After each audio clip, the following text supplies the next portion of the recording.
Essential doctrines of Christianity. ప్రతిసారి మనము మన విజన్ ఒక్కసారి జ్ఞాపకం చేసుకోవాలి. What is the vision of Timothy Expositors Academy? To train faithful Bible expositors, నమ్మకమైన బైబిల్ ఎక్స్పోజిటరీలను తయారు చేయడం. మిషన్ ఏంటి?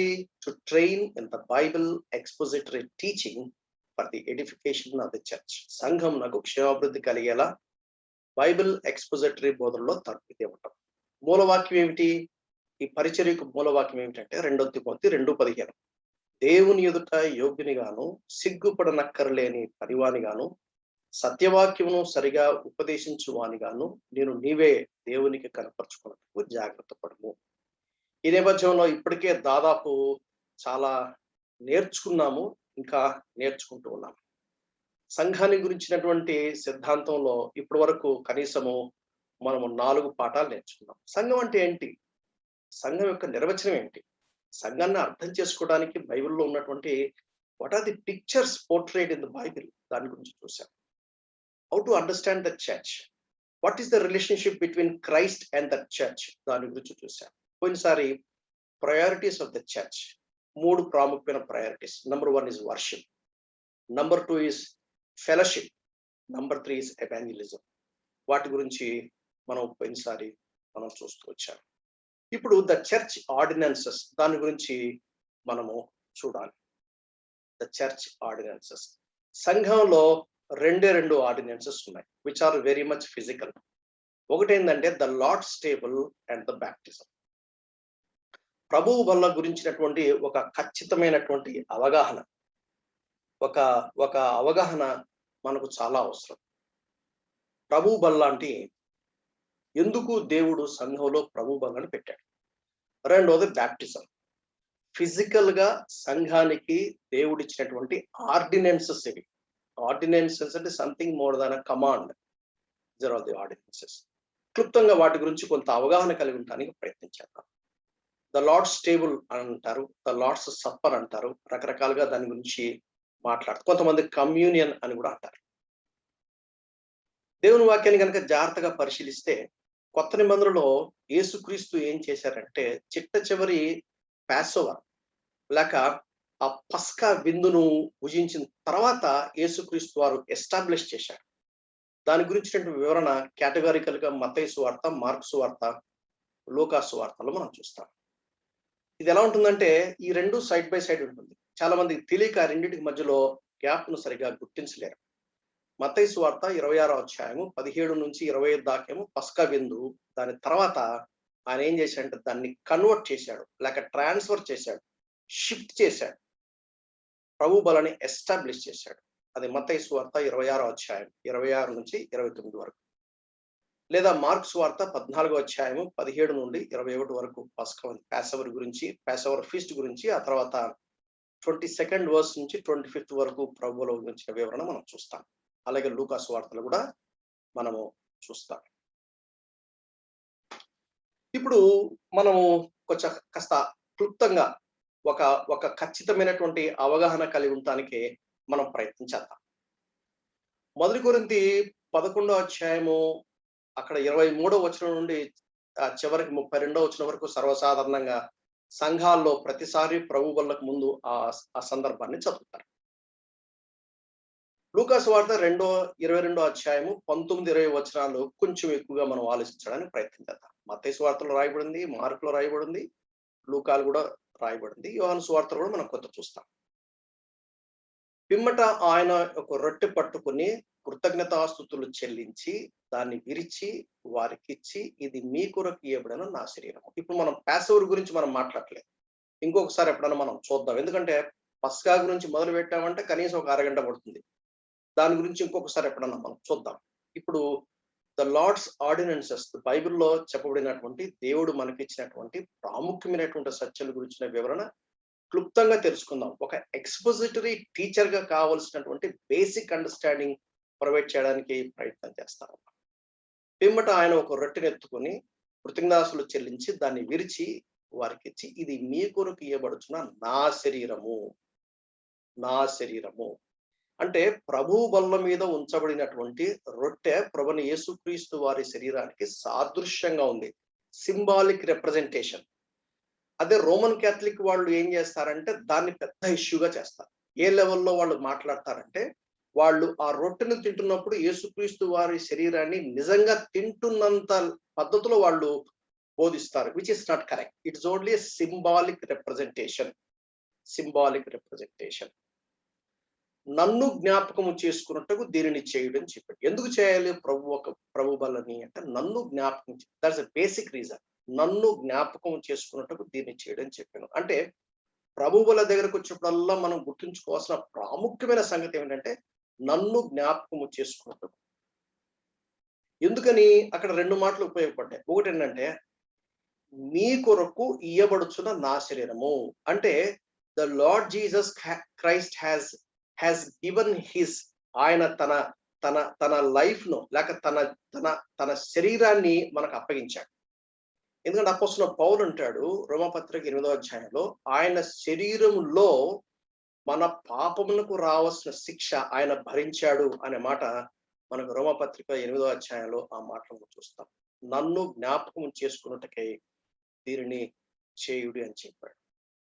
ఆ ప్రకారమే భోజనమైన పిమ్మట ఆయన ఒక పాత్రను ఎత్తుకొని, ఒక గిన్నె పట్టుకొని, ఈ గిన్నె మీ కొరకు చిందించబడుచున్న నా రక్తం వలనైన క్రొత్త నిబంధన అని అన్నాడు. నా రక్తం వలనైన క్రొత్త నిబంధన.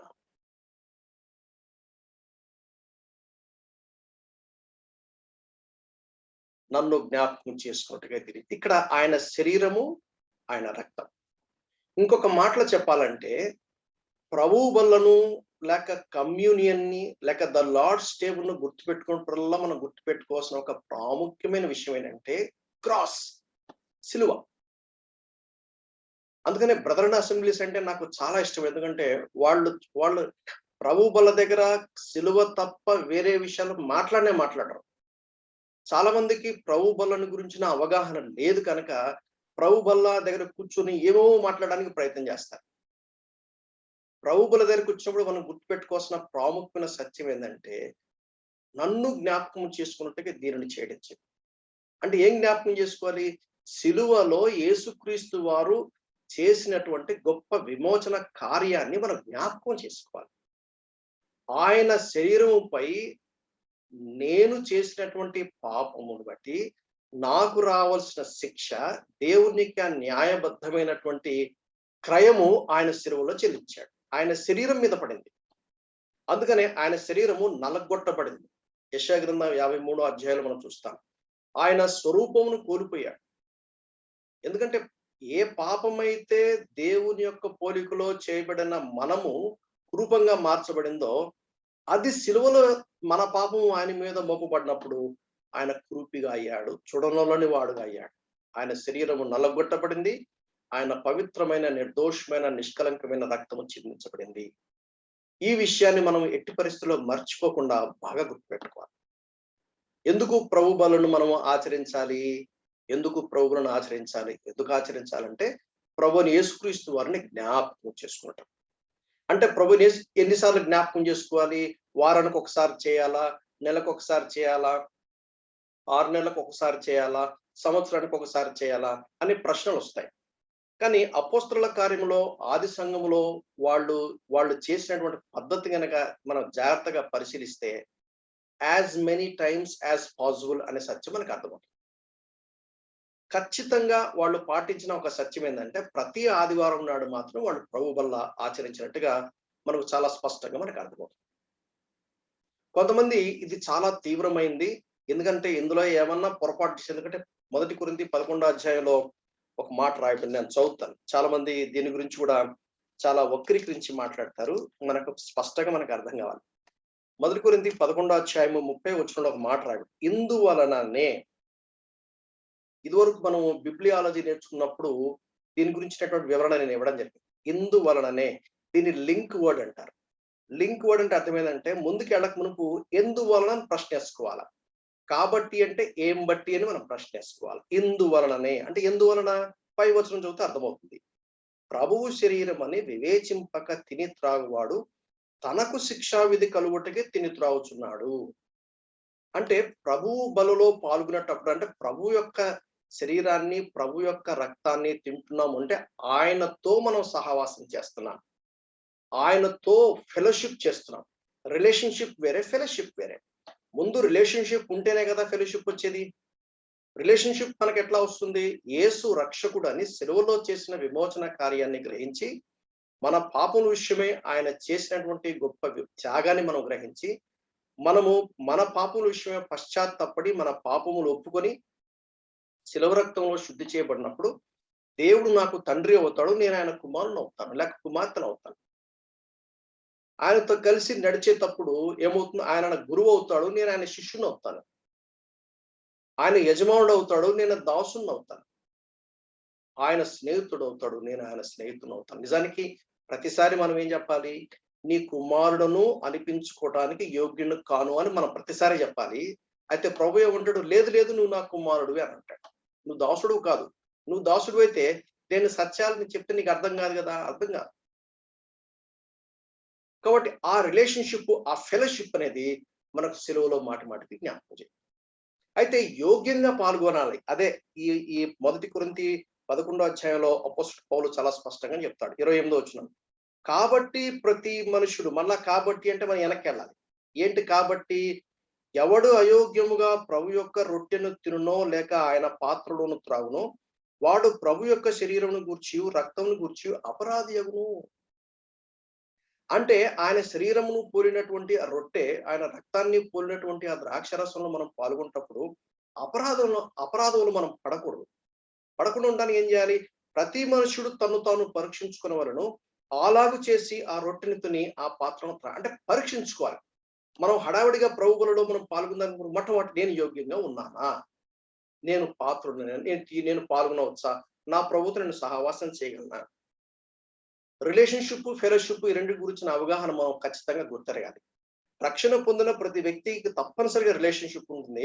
కానీ ఫెలోషిప్ ప్రతిసారి ఉండాల్సిన అవసరం లేదు. కారణం ఏంటంటే, ఏ క్షణమైతే పాపములో మనం పడతామో, పాపము దేవుణ్ణి మనకు మళ్ళా ఎడమ చేస్తుంది. ఎడమ చేస్తుందంటే రిలేషన్షిప్ లో ఎడమ చేయదు, ఫెలోషిప్ లో ఎడమ.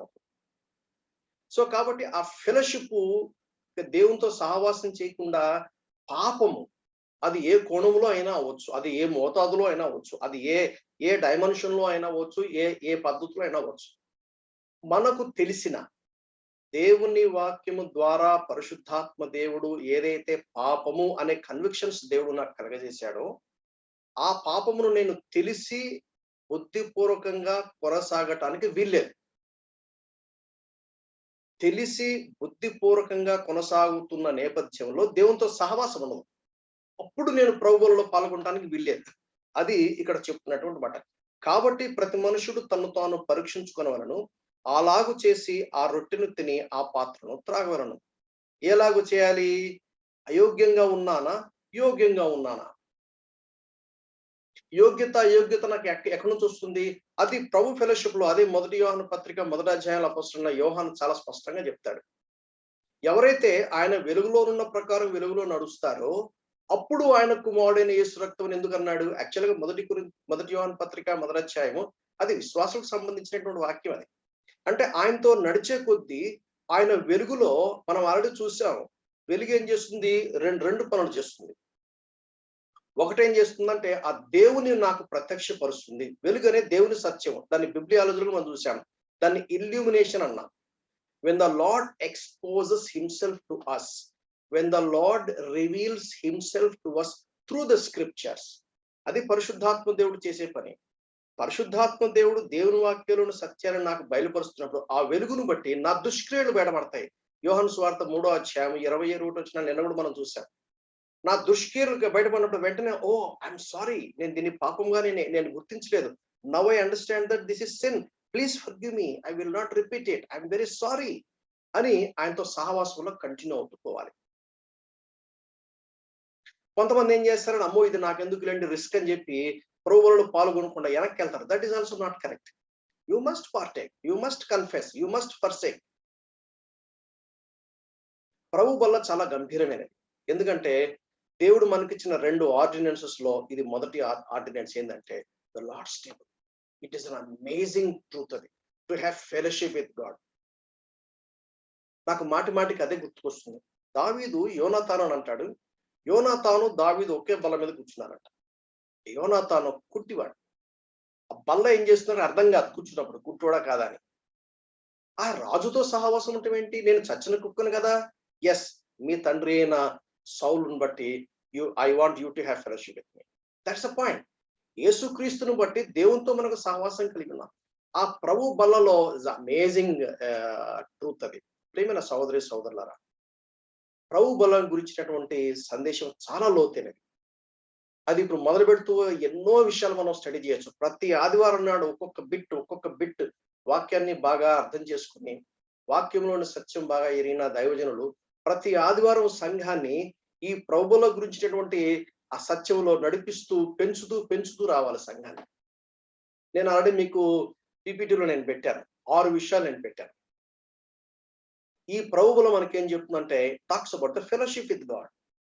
ఆయనతో సహవాసం చేస్తాను. ఈ సహవాసం చేస్తున్నప్పుడు నేనేం చేస్తాను? I remember him. అంటే I will never forget him.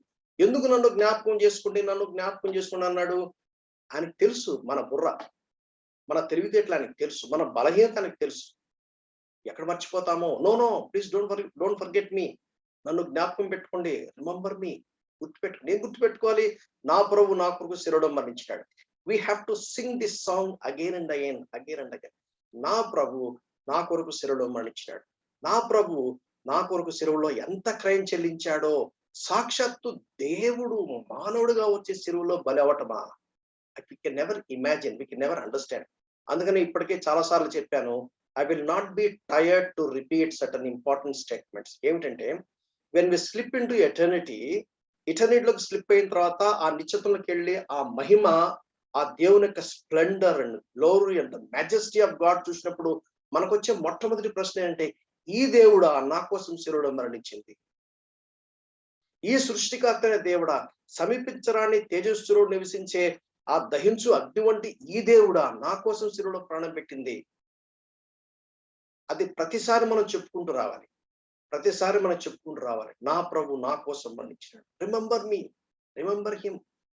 నా ప్రభు నా కొరకే మరణించాడు. ఆయన తన శరీరాన్ని నా కొరకు అప్పగించాడు. ఆయన తన పవిత్రమైన రక్తాన్ని నా కొరకు చెందించాడు. అది నూతన నిబంధన రక్తము. ఈ రక్తం ఎటువంటి రక్తం అంటే, నూతన నిబంధన రక్తము, క్రొత్త నిబంధన రక్తము. నిజానికి జెర్మియా చాప్టర్ 32లో కనుక జాగ్రత్తగా పరిశీలిస్తే, అది ఆయన ఇశ్రాయేలుతో చేసిన నిబంధన. 7 ఉన్నాయి, 7 కవెనెంట్స్ ఉన్నాయి. ఆ 7వ కవెనెంట్, ద లాస్ట్ కవెనెంట్, కొత్త నిబంధన ఇశ్రాయేలుతో చేశాడు. అయితే ఇశ్రాయేలుతో మనల్ని సహపౌరులుగా చేశాడు. ఇప్పుడు మనం స్పిరిచువల్ ఇజ్రాయేల్ అయిపోయాం. దాని గురించి ఎస్కటాలజీలో ఇంకొంచెం వివరంగా చూడడానికి మనం ప్రయత్నం చేస్తాం. There are different schools of thought.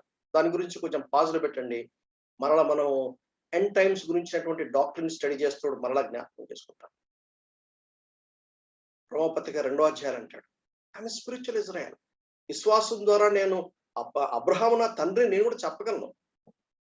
ఎందుకంటే because of the new testament covenant. కవరెంట్కి కొన్ని ప్రిన్సిపల్స్ ఉన్నాయి. అవి నేను ఒక్కొక్కటి చెప్పుకుంటూ పోతే చాలా టైం పడుతుంది. కవెనెంట్ అని ఇద్దరి మధ్యలో చేయబడుతుంది. దీంట్లో కండిషనల్ కవెనెంట్ ఉంది, అన్కండిషనల్ కవెనెంట్ ఉంది. కండిషనల్ కవెనెంట్ అంటే ఏ అండ్ బి వారిద్దరి మధ్యలో సర్వసాధారణంగా ఈక్వల్స్ మధ్యలోనే జరుగుతుంది. కానీ ఇక్కడ ఈక్వల్స్ మధ్యలో జరగల. దేవుడు ఎక్కడ, మానవుడు ఎక్కడ? There is no comparison.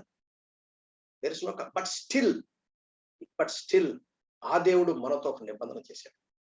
ఆ నిబంధన ఎవరైతే బ్రేక్ చేసినప్పుడు బలి పశువు వధించబడినట్టుగా వధించబడాలి, రక్తము చిందించబడాలి. ఆదికాండం 15వ అధ్యాయంలో దేవుడు అబ్రహాముతో నిబంధన చేసినప్పుడు ఏం జరిగిందో మీరు తర్వాత చదవండి. ఒక అగ్ని దహించుచున్న అగ్ని వంటి అగ్ని జ్వాల ఆ రెండింటి మధ్యలో నడిచిపోయాను అంటే అబ్రహాముతో చేసిన నిబంధనని నాకెలా తెలియను అన్నప్పుడు వెంటనే దేవుడు అన్నాడు, ఓకే నువ్వు ఇలా చేయమన్నాడు. So that is a covenant. Covenant break చేసింది ఎవరు? కవెనెంట్ మనం బ్రేక్ చేస్తే ఎవరు వధించబడాలి? మనం వధించబడాలి. మనకు బదులుగా ఆయన క్రయం చెల్లించాడు. అది శిలువలో మనం జ్ఞాపకం చేసుకోవాలి. Remember him. ఏం చేయాలి? 26వ వచనం, ప్రొక్లెయిమ్ హిస్ డెత్. చూడండి 26వ వచనం, మీరు ఈ రొట్టెను తిని ఈ పాత్రలోనిది త్రాగునప్పుడల్లా ప్రభు వచ్చు వరకు. ఇక్కడ 3 విషయాలు మనం చూస్తాం: past tense, present tense and future tense. ఏంటిది? మీరు ఈ రొట్టెని తిని, పాస్ట్ టెన్స్ అంటే ప్రభు నా కొరకు శిలువలో మరణించినాడు, ప్రభు నా కొరకు శిలువలో మరణించినాడు. ఈ పాత్రలో త్రాగునప్పుడల్లా, ఇప్పుడు నేను త్రాగుతా ఉన్నాను. ఆ తర్వాత ప్రభు వచ్చు వరకు, ఫ్యూచర్, పాస్ట్, ప్రజెంట్, ఫ్యూచర్. ఆయన నా కొరకు శిలువలో మరణించినాడు. ఇప్పుడు ఆ సత్యాన్ని నేను సెలబ్రేట్ చేసుకుంటా ఉన్నాను. ఎప్పటి వరకు చేసుకుంటాను? ప్రభువు వచ్చు వరకు సెలెక్ట్ చేసుకుంటాను. ఇంకేమన్నాడు? ఆయన మరణమును ప్రచురించుదురు. ఎవరు ప్రభువులలో పాల్గొనడానికి యోగ్యులు? ఎవరైతే ఆయన మరణాన్ని ప్రచురిస్తున్నారో. ఏంటి ఆయన మరణాన్ని ప్రచురించడం అంటే? మీ ఫ్రెండ్ ఉన్నాడు అనుకోండి, మీ ఫ్రెండ్ తిరిగి, నీకు తెలుసా యేసు నీ కొరకు చనిపోయాడు అని చెప్పాలి. ఆహా, యేసు నా కోసం చనిపోవడమా? అదేంటి, మీరు క్రైస్తవులు, అది మీరు చెప్పుకుంటారు, నాకు చెప్తున్నాం ఏంటి? లేదు లేదు, బైబిల్ చెప్తుంది యేసు నీ కోసం మరణించినాడు. అదే రోమపత్రిక 10వ అధ్యాయం 17వ వచనంలో ఏమని రాయబడింది? దేవుడు ఆయనను మృతులలో నుంచి లేపినని నువ్వు విశ్వసించిన ఎడల. మృతులలో నుంచి లేపాడు అంటే అర్థం ఏంటి? ఆయన చనిపోయాడు, ఆయన పాతిపట్టబడ్డాడు, ఆయన చనిపోయాడు, ఆయన సిలువ వేయబడ్డాడు. అంటే ఆయన సిలువ వేయబడ్డాడు, ఆయన చనిపోయాడు, ఆయన పాతిపెట్టబడ్డబడు, ఆయన తిరిగి లేచాడు. యేసు నీ కోసం చనిపోయి నీకు తెలుసా? We have to tell to our friends. అది నిన్నటి దినాన మనం చూసాం ఎవాంజలిజం గురించి. ఆయన మరణమును ప్రచురించరు. సువార్త ప్రకటించే వాళ్ళు, సాక్షిగా ఉండేవాళ్ళు, దేవుని యొక్క ప్రేమను ఇతరులకు పంచుకునే వాళ్ళు ప్రభువులలో పాల్గొనాలి. నువ్వెప్పుడు నోరు తెరిచి సువార్త ప్రకటించవు. నువ్వెప్పుడు నోరు తెరిచి యేసయ్య నా రక్షకుడు, ఆయన నా కోసం శిలువలో బలి అయినాడు, ఆయన మరణించి తిరిగి లేచినాడు, ఆయన యందు విశ్వాసం ఉంచడం ద్వారా నా పాపములు క్షమించబడ్డాయి, నేను క్రీస్తు యేసునందు నూతన సృష్టిగా చేయబడ్డాను, ఎప్పుడన్నా ఎవరితో ఒక్కసారి చెప్పావా? మరి చెప్పకుండా నువ్వు ఎట్ట ప్రభువులలో పాల్గొంటావు? అప్పుడు మనం ఏం చేయాలంటే, ఎస్ లార్డ్, నేను ప్రచురించాలి, నేను ప్రచురించలేదు, I made a serious mistake, please forgive me, hereafter I will rectify, I will do that. ఎవరితో చెప్తావు? Tell to your immediate relationship, maybe your spouse, maybe to your children, maybe to your parents, maybe to your brothers and sisters, maybe to your neighbours, maybe to your colleagues. ఆయన మరణమును ప్రచురించు. ఎప్పటి వరకు? Either till he comes or till I quit. నేనైనా మరణిస్తాను, ఆ ప్రభు అయినా వస్తాడు. రెండిట్లో ఏది జరిగినా అంత మటుకు టిల్ ది ఎండ్ పాయింట్ అని నేనేం చేయాలి? 28వ వచనంలో సెల్ఫ్ ఎగ్జామినేషన్. నేను అలా చేస్తున్నానా లేదా, నేను అలా చేస్తున్నాను లేదా. సెల్ఫ్ ఎగ్జామినేషనే కాదు, సెల్ఫ్ జడ్జిమెంట్ ఆల్సో. 7 జడ్జిమెంట్స్ ఉన్నాయి మొత్తానికి, 7 జడ్జిమెంట్స్ ఉన్నాయి. ఆ 7 జడ్జిమెంట్స్ ఏంటంటే, నన్ను నేనే జడ్జి చేసుకుంటాను, నేనే క్వశ్చన్ పేపర్ రాసుకుంటాను, నేనే ఆన్సర్ పేపర్ రాస్తాను. క్వశ్చన్ పేపర్ రాసిన తర్వాత ఆన్సర్ పేపర్ దేని బట్టి నాకు ఒక కీ ఉంది. ఏమిటా key? This is the truth. ఈ ట్రూత్ ని బట్టి నేనేం చేస్తానంటే, నేను దాన్ని కరెక్షన్ చేసుకుంటాను. Self judgement. If I don't judge myself, I come under the judgement of God. అంటే నన్ను నేను జడ్జిమెంట్ చేసుకోవటం అంటే అర్థం ఏంటి? దేవుని యొక్క వాక్యపు వెలుగులో, దేవుని యొక్క సత్యములో నేను ఈ తప్పు చేశాను, ఈ పాపం చేశాను, కాబట్టి నేను శిక్షకు పాత్రుడను అని కఠినమైన చర్య తీసుకుని నేనేం చేయాలంటే, నా జీవితంలో ఆ పరివర్తన వచ్చే విధంగా కఠినమైన తీర్మానాలు చేయాలి. ద లార్డ్స్ టేబుల్ ఏం చేస్తుందంటే, it will make me to grow in holiness step by step. అంచెలంచెలో పవిత్రతలో నేను ముందుకు సాగిపోవడానికి ప్రభువులు నాకు సహాయం చేస్తుంది. ప్రభువులు ఎందుకంటే ఐ ఎగ్జామిన్ మై సెల్ఫ్. అందుకనే ప్రభువులలో పాల్గొనేటప్పుడు ఒక వాక్యాన్ని మన దృష్టికి తీసుకొస్తారు. ఒక వాక్యాన్ని మన దృష్టికి తీసుకొచ్చినప్పుడు, ఆ వాక్యాన్ని స్టడీ చేస్తున్నప్పుడు, పరిశుద్ధాత్మ దేవుడు నా పాపమును ఒప్పింపజేసినప్పుడు, పరిశుద్ధాత్మ దేవుడు దేవుని యొక్క నీతిని ఒప్పింపజేసినప్పుడు, పరిశుద్ధాత్మ దేవుడు దేవుని యొక్క శిక్షను నాకు ఒప్పింపజేసినప్పుడు, ఐ కన్ఫెస్. నేను బాగున్నానులే అని నేను అనుకున్నాను అనుకోండి, I don't do judgement properly, then the Lord will judge it. అదే కదా ఇక్కడ రాయబడింది. ఏమన్నాడు చూడండి, 31వ వచనం. అయితే అంటే పైన రాయబడింది 30వ వచనం. ఇందువలననే. ఏం జరుగుతుంది? ఇందువలననే అంటే, ప్రభు శరీరం అని వివేచింపక తిని త్రాగువాడు మీలో అనేకులు బలహీనులు, రోగులు నిద్రించుచున్నారు. 3 స్టేజెస్. మొదట ఏమో బలహీనులు, రెండవది రోగులు, మూడవది నిద్రించుచున్నారు. ఏంటిది ఇది? That is God's judgement. If you don't judge yourself, if you don't rectify yourself, if you don't change yourself, you say you are a believer, you still continue in sin, God will judge you because of that sin. మనకొచ్చే most of the sicknesses, మనకొచ్చే most of the diseases, మనకొచ్చే most of the problems అది స్వయంకృతాపరాధమే. ఎంత మంచి దేవుడు! ఆ దేవుడు ఏం చేశారంటే, you examine your self, you you judge your self అన్నాడు. నన్ను నేను జడ్జ్ చేసుకోలేదనుకోండి, ముందు బలహీనత. ఏంటి బలహీనత అంటే, టన్నులు టన్నులు తింటావు, నీకు స్ట్రెంగ్త్ ఉండదు. యెహోవా నా బలం అని పాటలు పాడుతుండొచ్చు. But you have no strength. చిన్న గాలికి పడిపోతాం. బలహీనత. It is not spiritual weakness, it is a physical weakness. 30వ వచనంలో రాయబడింది, it is not in a spiritual context. కొంతమంది తెలియక ఏమంటారంటే ఆధ్యాత్మిక బలహీనత. అది ఆధ్యాత్మిక బలహీనత కాదు. నువ్వు పాపం చేస్తే దేవునితో సహవాసమే ఉండదు. దేవునితో సహవాసం ఉండదని అర్థం ఏంటి? The Spirit of God cannot function with you. The Spirit of God is dwelling in us. ఆయన లోపల నుంచి పోడు. దాని గురించి doctrine on the Holy Spirit గురించి చాలా కేటగారికల్ మనం స్టడీ చేశాం. చాలా కేటగారికల్ స్టడీ చేశాం. ఏం ఏం స్టడీ చేశాం మనము? ఏం స్టడీ చేశాం మనము? ఏం స్టడీ చేశాము?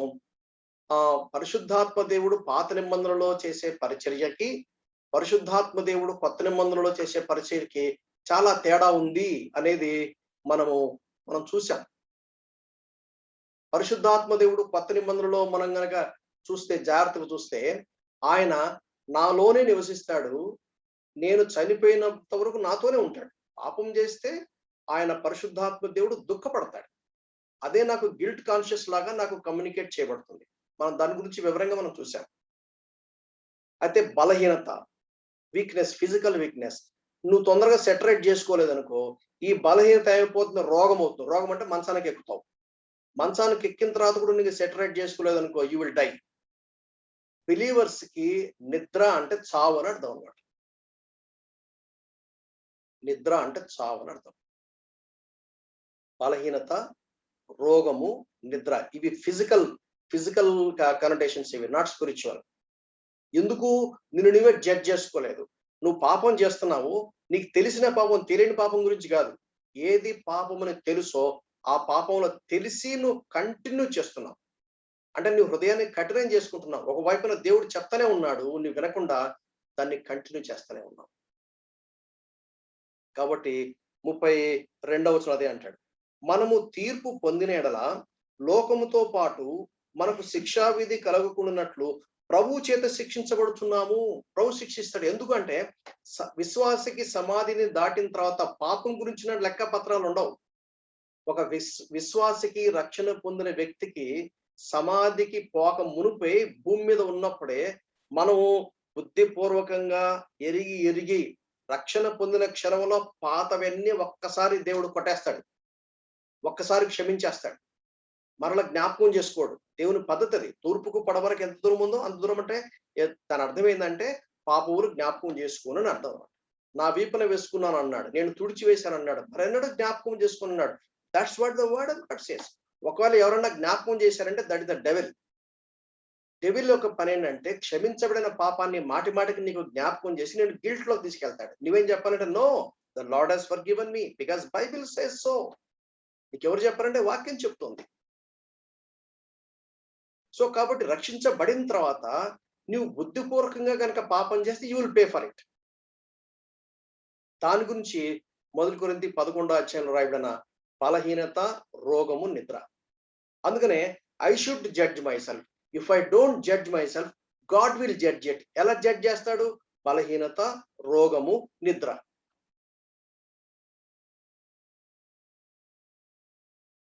ప్రభు వల్ల it's a great blessing. It is a great blessing.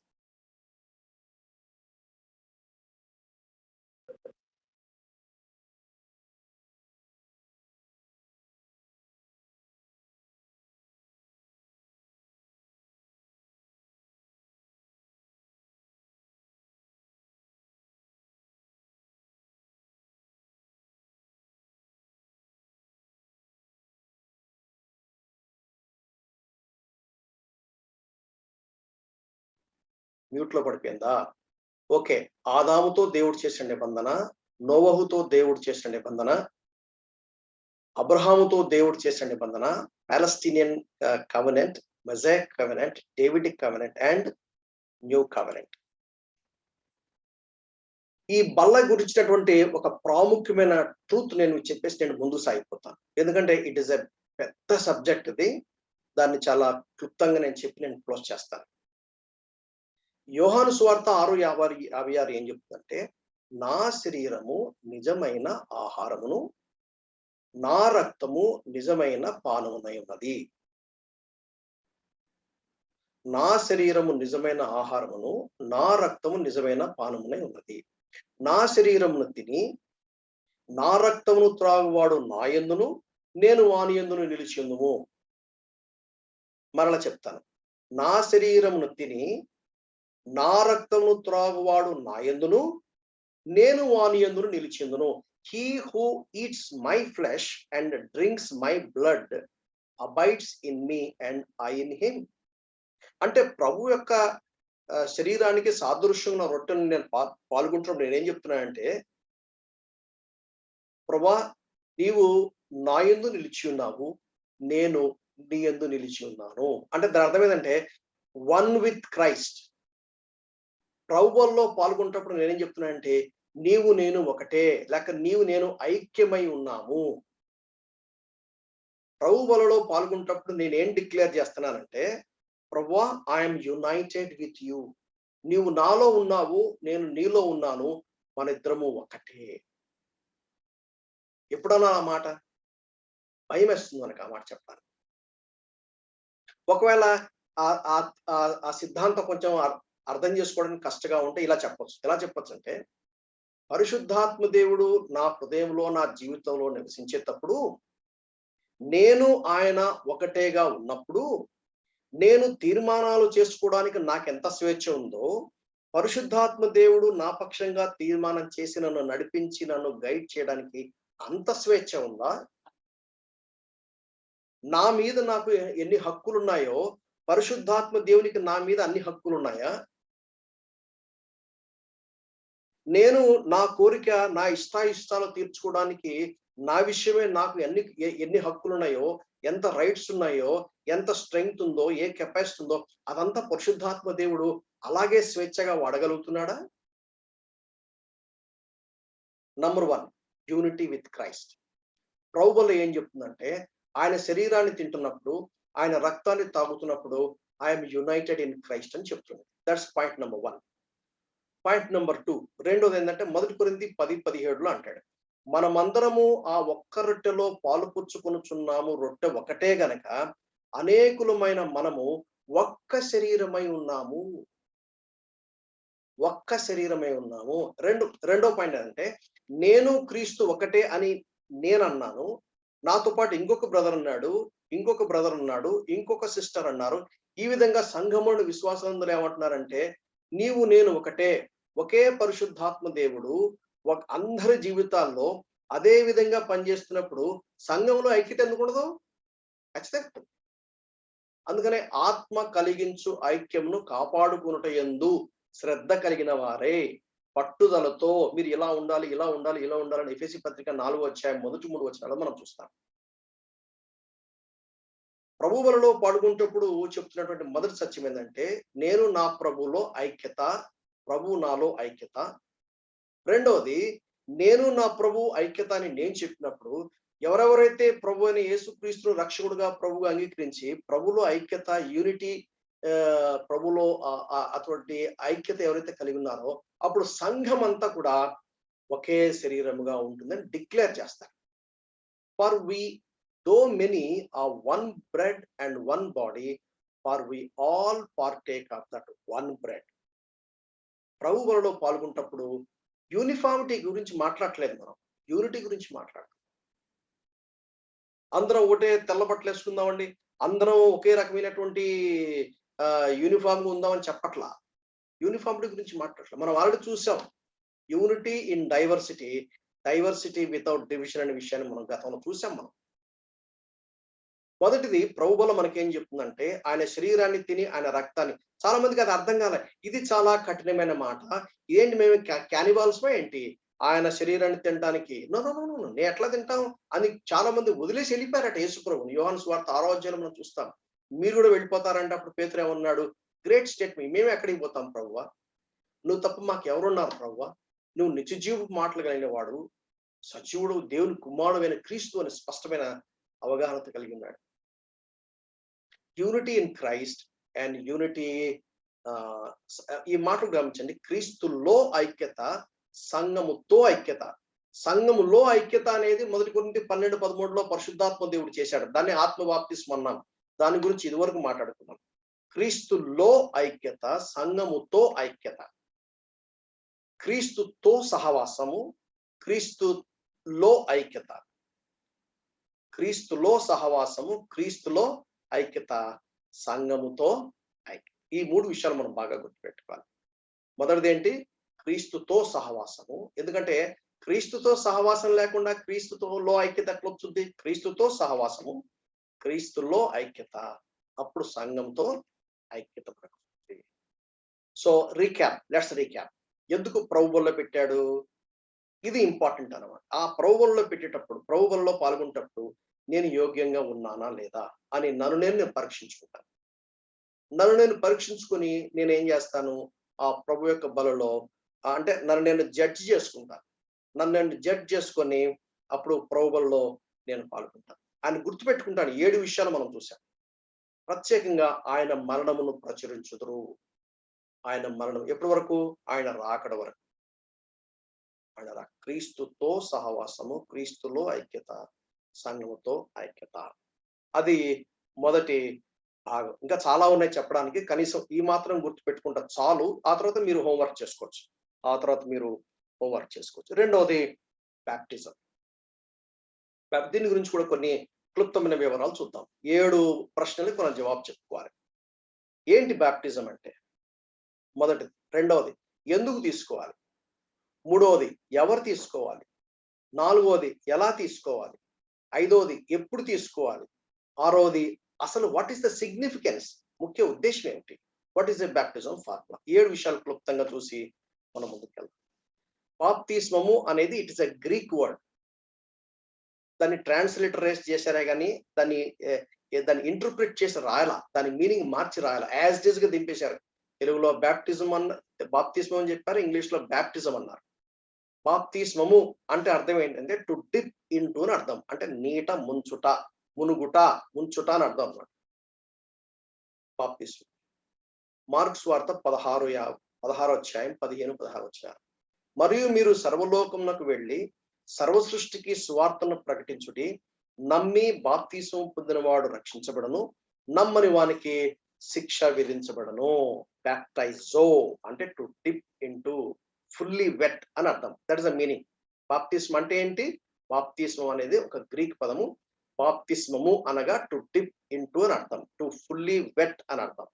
దాని మీనింగ్ అది మనకు తెలుసు. బాప్తిస్మం ఇస్తున్నప్పుడు ఇలా బాప్తిస్మం ఇస్తారని. దీన్ని బట్టి మనకేమర్థమవుతుంది? చిలకరింపు బాప్తిస్మము వాక్యానుసారమైనది కాదు అనేది మనకు అర్థం. ఎందుకంటే బాప్తిస్మము అనగా ముంచుట అని అర్థం. అదే జరగకపోతే ద వెరీ రాయబడిన పదం యొక్క meaning it won't be appropriate అని మనకు అర్థమవుతుంది. బాప్తిస్మం అనగా ఏంటి? ముంచుట లేక మునుగుట అని అర్థం. ఎందుకు తీసుకోవాలి?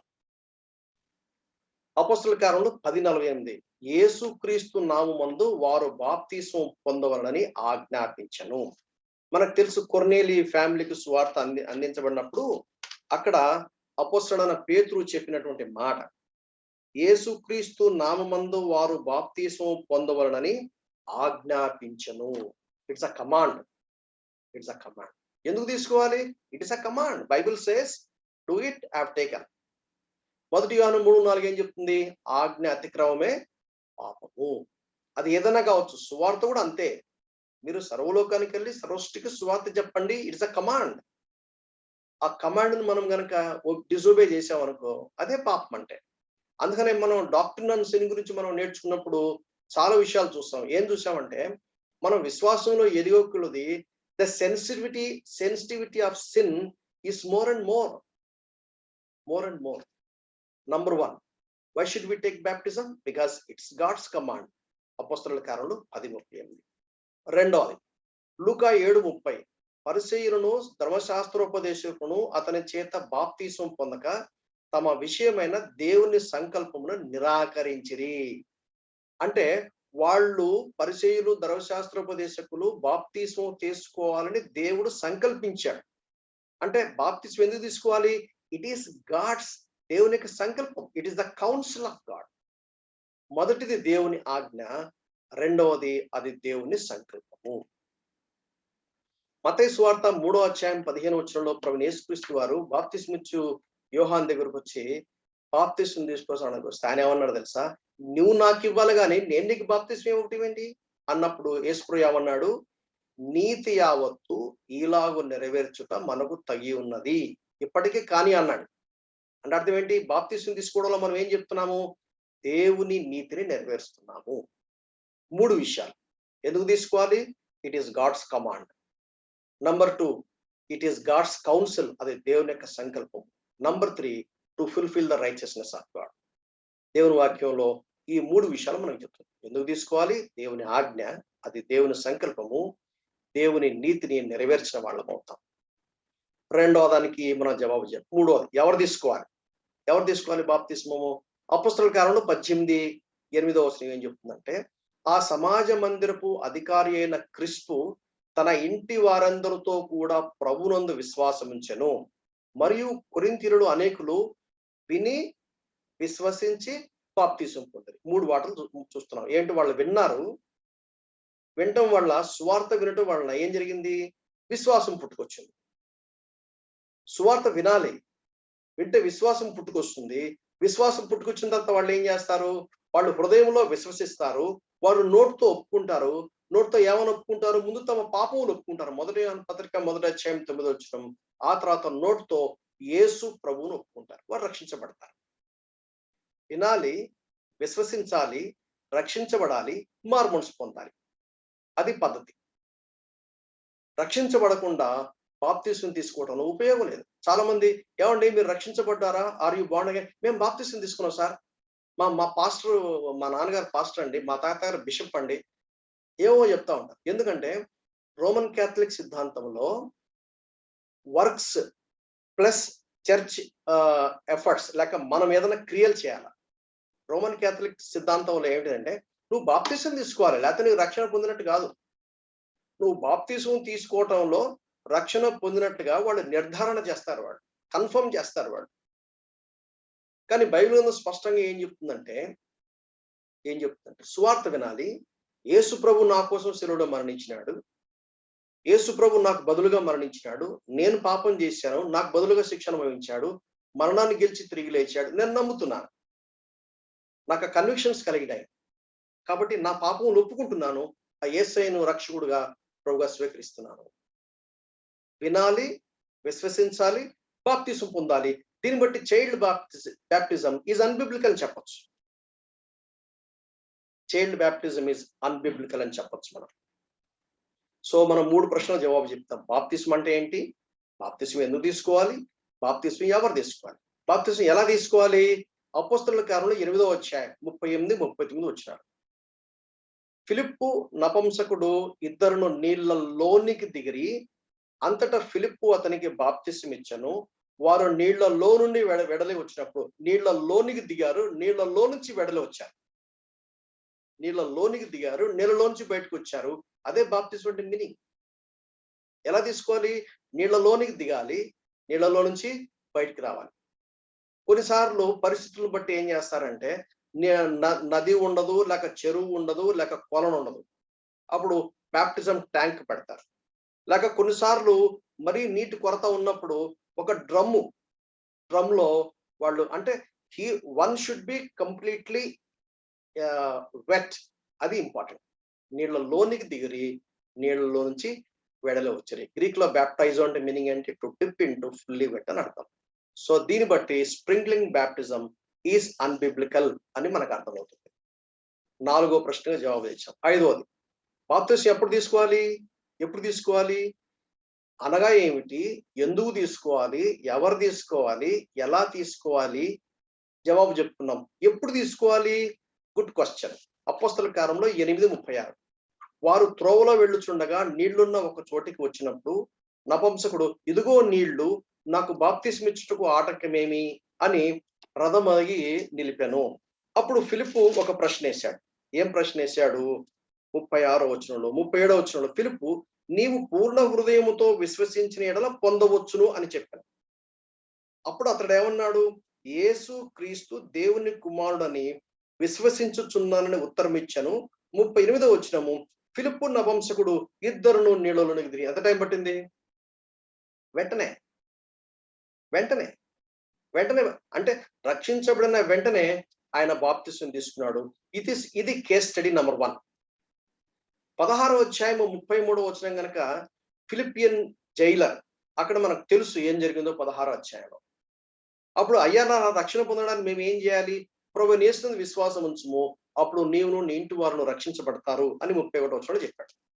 33వ వచనంలో ఏమని రాయబడిందంటే, ఆ రాత్రి ఆ గడియలోనే అతడు వారిని తీసుకుని వచ్చి వారి గాయములు కడిగను.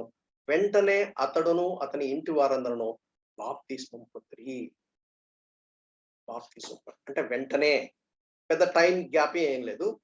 9వ అధ్యాయంకి వస్తున్నప్పటికీ అపోస్తల కార్యములు 9వ అధ్యాయము 9వ వచనము 18వ వచనం కనుక చదివితే, అపోస్తలుడైన పౌలు ఆయన దమస్కు పోయే మార్గంలో యేసుక్రీస్తు వారితో కన్ఫ్రంట్ చేస్తాడు.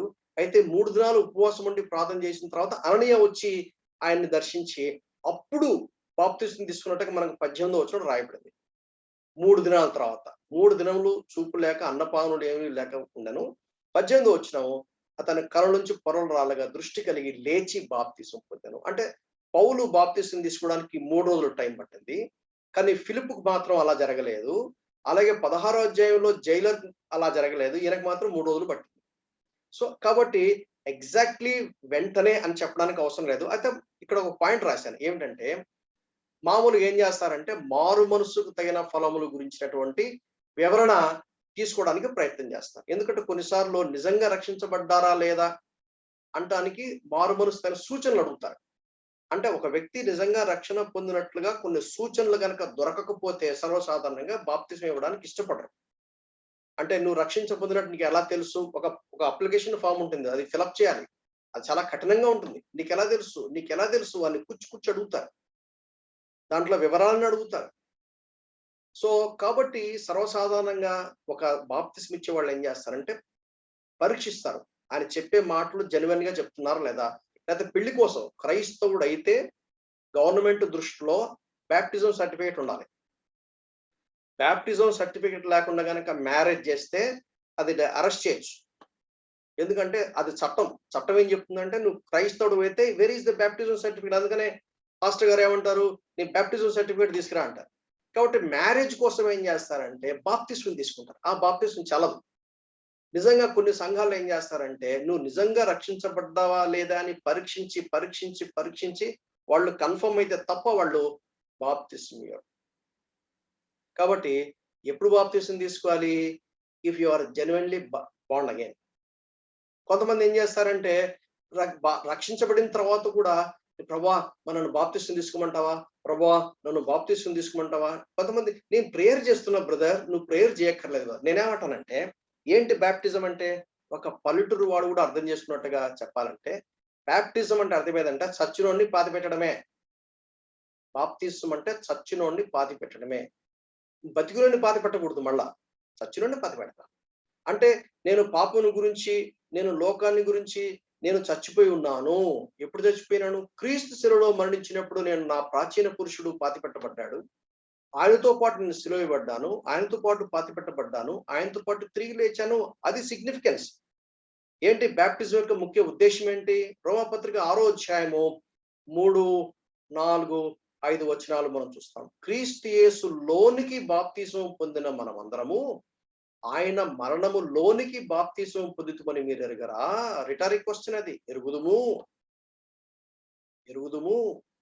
యేసుక్రీస్తు శిలువలో మరణించినప్పుడు నా ప్రాచీన పురుషుడు ఆయనతో పాటు సిలువ వేయబడ్డాడు. ఆయన మరణించినప్పుడు నేను మరణించాను. ఆయన పాతి పెట్టబడినప్పుడు నేను కూడా పాతి పెట్టబడ్డాను. 5వ వచనం, ఆయన మరణం యొక్క సాదృశ్యమందు ఆయనతో ఐక్యము గలవారమైన ఆయన పునరుద్ధానం యొక్క ఆయనతో పాటు ఐక్యం గలవారమై ఎందుకు? Symbolic identification of being enveloped into Jesus crucifixion, death and resurrection. అంటే యేసుక్రీస్తు వారిలో ఉన్నా నేను, యేసుక్రీస్తు వారితో పాటు సిలువేయబడ్డాను, యేసుక్రీస్తు వారితో పాటు మరణించినాను, యేసుక్రీస్తు వారితో పాటు పాతి పెట్టబడ్డాను, యేసుక్రీస్తుతో పాటు తిరిగి లేచాను. అదే చెప్పడం. నీళ్ళలో ముంచడం అంటే అర్థం ఏంటంటే బరీడ్ విత్ క్రైస్ట్. తిరిగి పైకి లేపడం అంటే నిజంగా నిలబడి నిజంగా చేస్తాడు. పైకి వాళ్ళ వెంటనే లేపుతారు. Resurrection, a symbolic representation. That's number 1. Number 2, it is a public confession and testimony. దేవుని ఎదుట, దేవుని సంఘము ఎదుట, దేవుని దూతల ఎదుట, లోకము ఎదుట, సాతాను పడిపోయిన దేవదూతల ఎదుట ఓపెన్ కన్ఫెషన్ ఏంటి? I'm dead with Christ. యేసుక్రీస్తుతో పాటు నేను మరణించినాను, యేసుక్రీస్తుతో పాటు పాతిపెట్టు. లోపల ఏదైతే జరిగిందో, వాట్ హ్యాస్ హ్యాపెండ్ ఇన్సైడ్, లోపల ఏం జరిగింది? లోపల రక్షణ కార్యం జరిగింది. నేను నూతన సృష్టిగా చేపడ్డాను. పాపమును బట్టి చచ్చిన స్థితిలో నుండి రీజనరేట్ చేయబడ్డాను. అది పరిశుద్ధాత్మ దేవుడు చేసిన కార్యం. 1 కొరింథీ 12వ అధ్యాయము 13వ వచనంలో ఆత్మ బాప్తిస్మం, పరిశుద్ధాత్మ దేవుడు ఏం చేశాడు? ఆయన శరీరములోనికి బాప్తిస్మం చేశాడు. అది రక్షణ పొందిన క్షణంలో జరిగింది. కానీ బ్యాప్టిజం టైంలో ఏం చేస్తుందంటే church is accepting you into the fellowship of the body of Christ. అది 3వది. సంఘం యొక్క సహవాసంలోనికి పబ్లిక్ గా, ఓపెన్ గా యాక్సెప్ట్ చేస్తున్నారు. కొన్ని సంఘాల్లో హస్తనిక్షేపణ ఉంటుంది, కొన్ని సంఘాల్లో ఉండదు. హస్తనిక్షేపణ చేస్తున్నప్పుడు వాళ్ళు ఏం చేస్తారంటే తల మీద చేయబట్టి, సోదరుడా, దేవుడు నిన్ను ప్రేమించి నీ కోసం గొప్ప కార్యం శిలువలో చేసిన కార్యాన్ని నువ్వు విశ్వసించడం చేత నువ్వు రక్షించబడ్డావు, నీ పాపలు క్షమించబడ్డాయి. కొన్ని సంఘాల్లో ఏం చేస్తారంటే అందరూ నిలబెట్టించి ప్రశ్నలు వేస్తారు. నువ్వు నిజంగా రక్షించబడ్డావా? నీ పాపలు క్షమించబడ్డాయా? నీ జీవితం మార్చబడిందా అని కొన్ని ప్రశ్నలు వేస్తే సంఘం ఎదుట ఎస్ అన్నప్పుడే బాప్టిజం ఇస్తారు. ఇప్పుడు ఈ బాప్టిజంలో ఇంకొక కోణంలో ఏమిటంటే యేసుక్రీస్తుతో పాటు సిలువేయబడి, మరణించి, పాతి పెట్టబడి తిరిగి లేయటం అది ఒక ఎత్తు. దాన్ని సింబాలిక్ రిప్రజెంటేషన్ గా అందరి ఎదుటిగా పబ్లిక్ గా నేను కన్ఫెస్ చేస్తా ఉన్నాను. It is a testimony. It is a testimony. And 3వది ఏంటంటే being added into the fellowship of the body of Christ. అప్పుడు వాళ్ళు ఏమంటారంటే, సోదరుడా, సోదరి, నువ్వు ఒంటరిగా లేవు, నువ్వు సంఘంలో అంగముగా చేయబడ్డావు, మేమందరం నిన్ను యాక్సెప్ట్ చేస్తున్నాం.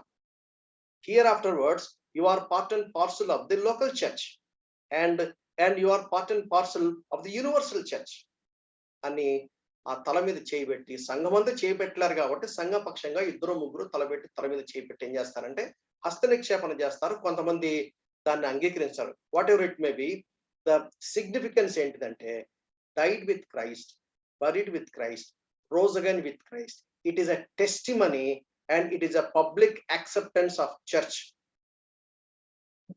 అది that is the actual meaning. లోపల జరిగిన కార్యాన్ని బహిరంగంగా ఒప్పుకోవడం.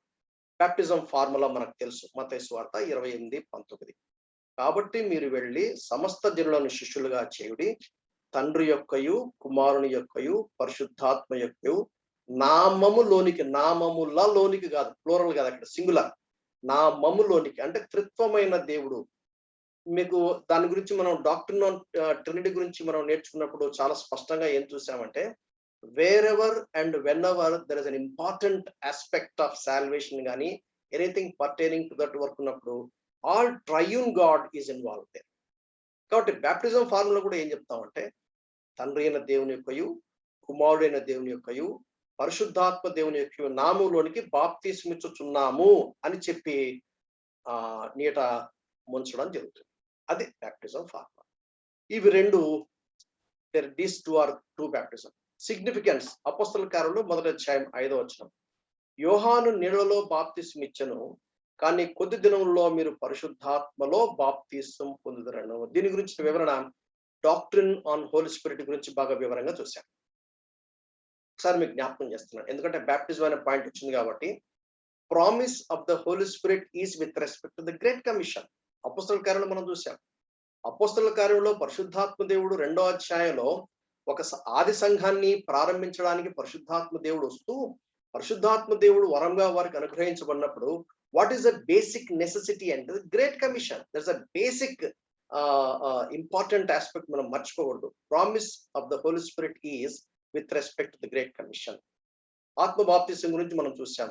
శరీరములో అంగముగా చేయబడే ఒక ప్రక్రియ. క్రొత్తగా జన్మించిన విశ్వాసులను శరీరము అనే సంఘములో శాశ్వతమైన ఒక అవయవముగా చేసే ప్రక్రియనే ఆత్మ బాప్తిస్మము. అక్కడ యూదులైన, సమరయులైన, అన్యులైన అందరూ ఒక్క శరీరంలోనికి చేయబడతారు. ఇది రక్షణ పొందిన క్షణంలో జరుగుతుంది.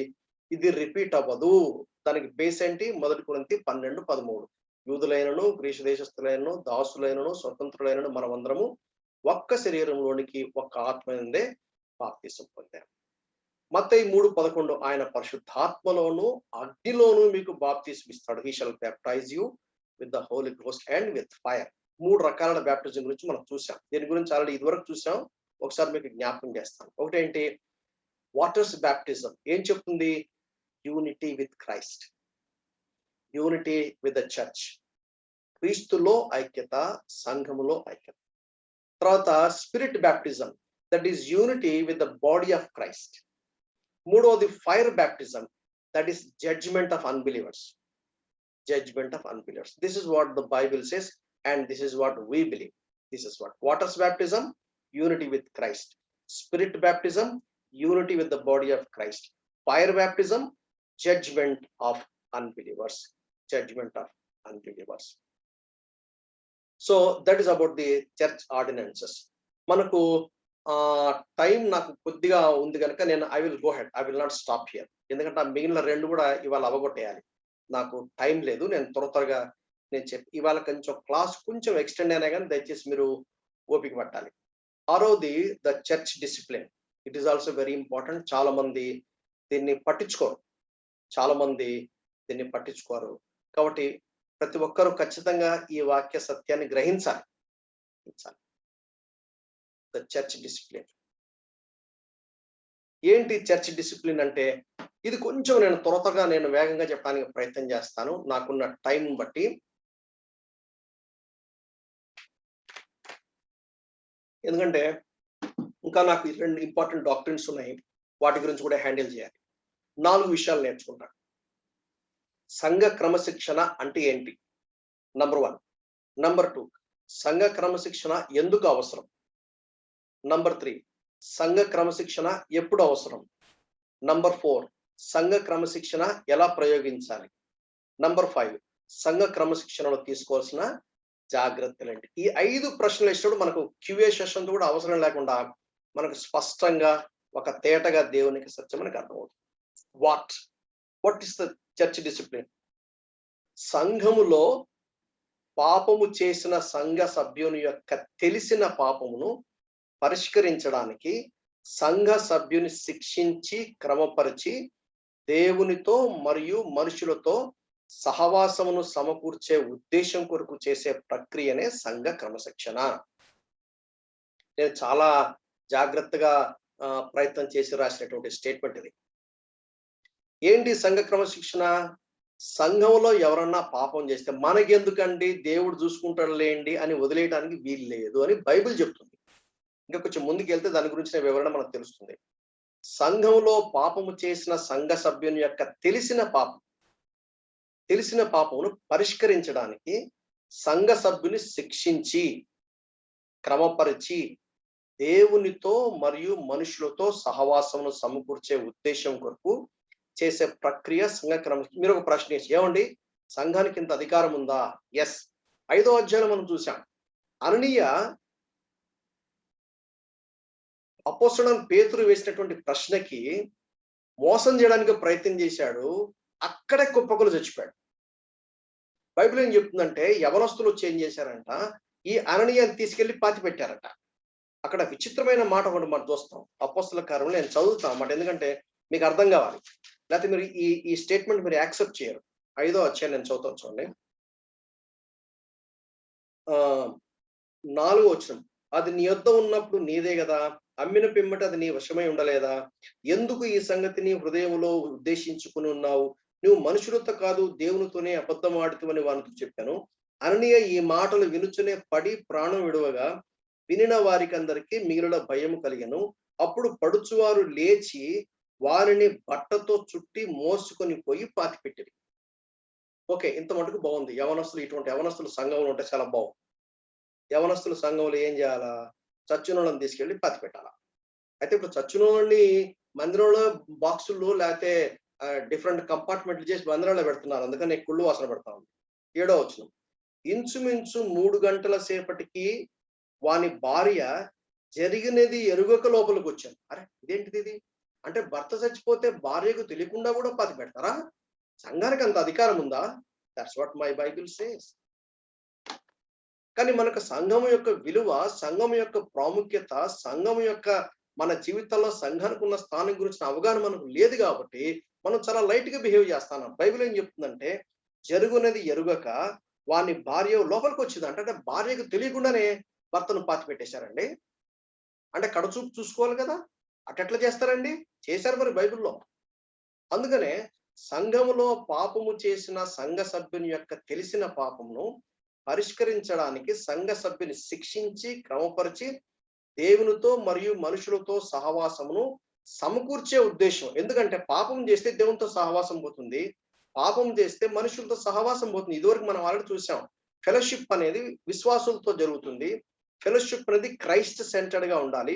ఫెలోషిప్ అనేది స్పిరిట్ లెడ్ అయి ఉండాలి. అదే బ్యాక్ స్లైడర్ తో సహవాసం చేయడానికి కుదురుతుందా? అవ్వదు. లోకస్తుడితో సహవాసం చేయడానికి కుదురుతుందా? అవ్వదు. కాబట్టి దేవునితో ఫెలోషిప్ రెస్టోర్ అవ్వాలంటే ఆ పాపం, ఎందుకంటే పాపం ఏం చేస్తుందంటే అది ఒక క్యాన్సర్ లాగా మనిషిని పీడించుకొని పీడించుకొని పీడించుకొని వాడి పతనానికి కారణమవుతుంది. వాడితో పాటు సంఘం కూడా నష్టానికి దారితీస్తుంది. కాబట్టి సంఘ నాయకులు ఏం చేయాలంటే సంఘంలో ఎవరైనా ఒక విశ్వాసకు తెలిసిన పాపం ఉంటే ఆ ఇంటిని దర్శించి కూర్చొని ఆ వ్యక్తికి సెన్స్ పెట్టాలి. మాకు ఇది అర్థమైంది, నువ్వేదో పాపంలో ఉన్నట్టున్నావు, చాలా ప్రమాదకరమైన పరిస్థితులు, నువ్వు జాగ్రత్త, నువ్వు చెప్పిన మాట విను. వాడు వినలేదనుకోండి, బైబిల్లో క్రమశిక్షణ రాయబడింది, చూస్తాం దాని గురించి మనం. ఎందుకు క్రమశిక్షణ? దేవునితో మనుషులతో సహవాసం రెస్టోర్ చేయాలనే ఉద్దేశంతో తెలిసిన పాపం. అది మొదటిది. ఏంటి క్రమశిక్షణ? అర్థమైంది. ఎందుకు అవసరము? 1 కొరింథీ 5వ అధ్యాయము 1-8 వచనాలు మనం చూస్తాం. అది కక్ష సాధన కోసము లేక రివెంజ్ తీసుకోవడానికి, పగ తీర్చుకోవడానికి కాదు. మీలో జారత్వం ఉన్నదని వదంతి కలదు. మీలో ఒకడు తన తండ్రి భార్యను ఉంచుకున్నాడట. అట్టి జారత్వము అన్ని జనులోనైనా జరగదు. ఇట్లుండియు మీరు ఉప్పొంగుచున్నారే గాని మీరు ఎంత మాత్రము దుఃఖపడి ఇలాంటి కార్యము చేసిన వారిని మీలో నుండి వెలివేసిన వారు కారు. అంటే వెలివేసే స్థాయికి ఎప్పుడు రావాలి? ముందు పోయి కౌన్సిల్ చేయాలి. కౌన్సిల్ చేస్తే వాడు యాక్సెప్ట్ చేయడు. ఇంకా ఇద్దరు అంటే ఇద్దరు యాక్చువల్గా సంఘ పెద్దలు. వాళ్ళు ఇద్దరు ఎవరంటే వాళ్ళు పెద్దలని అర్థం అనమాట. ఆ మూల భాష లేక కాంటెక్స్ట్ చూస్తే మనకు అర్థమవుతుంది. వాళ్ళు చెప్పిన మాట కూడా వినకుంటే అప్పుడు ఏం చేయాలి? సంఘంలో ఓపెన్ గా దాని గురించిన డిక్లరేషన్ హ్యాండిల్ చేయాలి. అప్పుడు కూడా వినకుంటే వెలివేయాలి. That's what Bible says. ఎందుకు అవసరము? సంఘము పరిశుద్ధంగా ఉండాలి. సంఘంలో పులిసిన పిండి, అదే 1 కొరింథీ 5వ అధ్యాయంలోనే ఆ సందర్భం రాయబడింది. పులిసిన పిండి కొంచెమేనను మొత్తం పులి చేస్తుంది మీకు తెలీదా అని అన్నాడు అపోస్తలుడైన పౌలు ఆ కాంటెక్స్ట్ లో. కాబట్టి ఎందుకు క్రమశిక్షణ అవసరము? సంఘము పరిశుద్ధంగా ఉండడానికి. We have to obey God's command. రెండవ ప్రశ్నకు జవాబు మనం చెప్పుకున్నాం. మూడోది ఎప్పుడు అవసరము? ఒక పద్ధతి ఉంది. ఒక సహోదరుడు పొరపాటు చేస్తే ముందు పోయి పర్సనల్ గా మాట్లాడితే అతడు ఒప్పుకోలేదు. అప్పుడు ఏం చేయాలి? 2-3 సాక్షుల నోట తీసుకెళ్ళాలి. 2-3 ఎవరు? సంఘ నాయకుల్లో ఎవరైనా 2-3 తీసుకెళ్ళి చెప్పాలి. అప్పుడు కూడా వినలేదనుకో, అప్పుడు సంఘానికి చెప్పాలి. సో ఎప్పుడు అవసరము? ఒక సంఘ సభ్యుడు తన సహోదరుడు ఎడల తప్పిదము చేసినప్పుడు అని మత్తయి సువార్త 18వ అధ్యాయంలో రాయబడింది. రెండో కాంటెక్స్ట్ 1 కొరింథీ 5:1-8 వచనాలు మనం చూస్తాం. సంఘములో బహిరంగంగా తీవ్రమైన పాపం చేసినప్పుడు, అన్యుల్లో కూడా జరగదని చెప్పాడు అపోస్తలుడైన పౌలు. అన్యుల్లో కూడా జరగదు. అది రెండవ కారణం. మూడవదంటి 2 థెస్సలోనియన్స్ 3వ అధ్యాయము 6-15 వరకు చూసినట్లయితే, సహోదరులారా, మా వలన పొందిన బోధన ప్రకారం కాక అక్రమంగా నడుచుకుని ప్రతి సహోదరుని యొద్ద నుండి తొలగిపోవాలనని మన ప్రభు అయిన యేసుక్రీస్తు పేరట మీకు ఆజ్ఞాపించుచున్నాము. ఈ పత్రిక మూలముగా మేము చెప్పిన మాటకు ఎవడైనను లోబడని ఎడల కనిపెట్టి అతడు సిగ్గుపడి నిమిత్తము అతనితో సాంగత్యము చేయకుడి. అయినను అతనిని శత్రువుగా భావింపక సహోదరుడుగా భావించి బుద్ధి చెప్పుడి. అంటే రాంగ్ డాక్ట్రిన్, తప్పుడు బోధ, తప్పుడు సిద్ధాంతము ఎవరైనా ఒక వ్యక్తి ద్వారా వచ్చినప్పుడు సంఘ నాయకులు ఏం చేయాలంటే ఆ వ్యక్తిని కౌన్సిల్ చేసి ఆ వ్యక్తికి బుద్ధి చెప్పాలి. నీవు ఆరోగ్యకరమైన బోధనను తృణీకరించి ప్రతికూలంగా ప్రవర్తిస్తున్నావు, this is wrong, this is unbiblical. కాబట్టి అప్పుడు వినలేదనుకోండి, అప్పుడు సంఘ క్రమశిక్షణ అవసరం అవుతుంది. 3 కారణాలు మనం చూసాం. ఒకటేమో తన సహోదరుడికి విరోధంగా చేసినప్పుడు, రెండవదేమో పబ్లిక్ గా ఓపెన్ గా తీవ్రమైన పాపం చేసినప్పుడు, మూడవది రాంగ్ డాక్ట్రిన్, తప్పుడు బోధలో తప్పుడు సిద్ధాంతాలని సంఘంలోనికి తీసుకొచ్చే ప్రయత్నాన్ని జరిగించినప్పుడు. నాలుగవది గలతీ పత్రిక 2వ అధ్యాయము 11 నుంచి 14 గనుక చూసినట్లయితే అపోస్తలుడైన పౌలు ఆయన పేతురుతో ముఖాముఖిగా ఎదిరించాడు. కేఫా అంత్యకు వచ్చినప్పుడు అతడు అపరాధిగా తీర్చబడింది కనుక నేను ముఖాముఖిగా అతనిని ఎదిరించుకుని సంఘ సభ్యుడు లేక సంఘ నాయకుని ప్రవర్తనలో స్పష్టమైన వేషధారణ కలిగినప్పుడు, అంటే సిద్ధాంతపరమైన విషయాలు అవి, డాక్ట్రైనల్ ఇష్యూస్. అక్కడ డాక్టర్లు ఇష్యూస్. యెరూషలేము నుంచి ఎవరో వచ్చారు, ఆయన అన్నం తినేవాడు, వెంటనే వేరైపోయి సున్నతి గలవాడు సున్నతి లేనివాడు అని 2 డిఫరెంట్ కంపార్ట్మెంట్స్ ఉన్నట్టుగా పౌలు కూడా, ఈవెన్ బర్నబా కూడా మోసపోయాడని చెప్పి గలతీ పత్రిక 2వ అధ్యాయంలో రాయటం మనం చూస్తాం. సో నాలుగవది, ఎప్పుడైనా తీవ్రమైన సిద్ధాంతపరమైనటువంటి స్పష్టమైన వేషధారణ కలిగినప్పుడు ఏం చేయాలంటే అప్పుడు క్రమశిక్షణ అవసరము. అది నాలుగవది. ఐదవది, 1 తిమోతి 5:19, 2 లేక 3 సాక్షులు ఉంటేనే గాని పెద్ద మీద దోషారోపణ అంగీకరించకము. సంఘ నాయకుల మీద ఏదైనా ఒక కంప్లైంట్ వచ్చిందనుకోండి, ఆ కంప్లైంట్ వచ్చినప్పుడు ఆ కంప్లైంట్ విషయంలో అప్పుడు క్రమశిక్షణ గురించినటువంటి అప్పుడు ఖచ్చితంగా కనీసం 2 లేక 3 సాక్షులు ఉండాలి. ఎందుకంటే సంఘ నాయకత్వంలో సంఘాన్ని విడదీయటానికి తప్పుడు బోధలు తప్పుడు సిద్ధాంతాలు చాలా వస్తాయి. అపోస్తలుడైన పౌలు యొక్క నాయకత్వాన్ని అంగీకరించలేదండి కొరింథీలో. కొరింథీ సంఘాన్ని స్థాపించింది పౌలు. అయితే 4 ఉత్తరాలు రాసినప్పుడు 2 ఉత్తరాలు ఎందుకు లేవంటే ఆ ఉత్తరాల్లో వివరంగా చెప్పబడిన పాయింట్ ఏంటంటే పౌలును వాళ్ళు రిజెక్ట్ చేశారు వాళ్ళు. అందుకని 4 గుంపులు వచ్చినాయి కొరింథీలో. ఇది 5వ కారణం. ఇప్పుడు అవసరం మనం చూసాం. ఎలా ప్రయోగించాలి మనం చూసాం. ఒంటరిగా ఉన్నప్పుడు ముందు వెళ్ళి మాట్లాడాలి. తర్వాత పర్సనల్ గా, అంటే పబ్లిక్ గా వెంటనే చేయకూడదు. ఆ తర్వాత ఇద్దరిని తీసుకెళ్ళాలి. అప్పుడు సంఘానికి చెప్పాలి. అప్పుడు బహిరంగంగా ఒక పద్ధతి ఉందన్నమాట. ఆ పద్ధతిని మనం పాటించాలి. ఒంటరిగా గ్రహించాలి, వినకపోతే 2-3 సాక్షుల నోట స్థిరపడినట్లుగా తీసుకుని పోవాలి. ఆ తర్వాత ఆ సంఘం వినకపోతే సంఘానికి చెప్పాలి. సంఘం చెప్తే కూడా వినకపోతే అన్యుడిగా సుంకరిగా ఎంచుకోవాలి. అందుకని 1 కొరింథీ 6వ అధ్యాయం 5వ వచనంలో కనీసము బుద్ధి జ్ఞానం కలిగిన నాయకులు ఎవరు లేరా చెప్పడానికి అని అంటాడు అపోస్తలుడు పౌలు. వెలివేయాలి. సంఘ క్రమశిక్షణలో తీసుకోవాల్సిన జాగ్రత్తలు. ఏం జాగ్రత్తలు తీసుకోవాలి? సత్యం ఉండాలి, సత్యంతో పాటు ప్రేమ ఉండాలి. సత్యంతో పాటు ప్రేమ ఉండాలి. ప్రేమ కలిగి సత్యము చెప్తూ క్రీస్తు వలె ఉండటకు మనం అన్ని విషయంలో ఎదుగుదాము. But speaking the truth in love. Actual గా ఒరిజినల్ గ్రీక్ లో కనుక చూస్తే it is a present continuous tense అనమాట. ఈ ఈ సత్యము కలిగి మనము సత్యాన్ని ప్రేమతో చెప్పడం అనేది it is a present continuous tense గా మనం దాన్ని గ్రహించాలి. మత్తయి సువార్త 10:16, పవిత్రత ఉండాలి, జ్ఞానం ఉండాలి, పాముల వలె వివేకంగా ఉండాలి, పావురాల వలె నిష్కపటంగా ఉండాలి. తర్వాత బహిరంగంగా జరిగిన పాపమును బహిరంగంగా సంప్రదించాలి. తెర వెనుకన జరిగిన పాపమును తెర వెనుక సంప్రదించాలి. సమస్యను స్పిరిచువల్ మోడల్ లీడర్స్ ఎవరైతే ఉంటారో అటువంటి వాళ్ళ ద్వారా పరిష్కారం జరగాలి.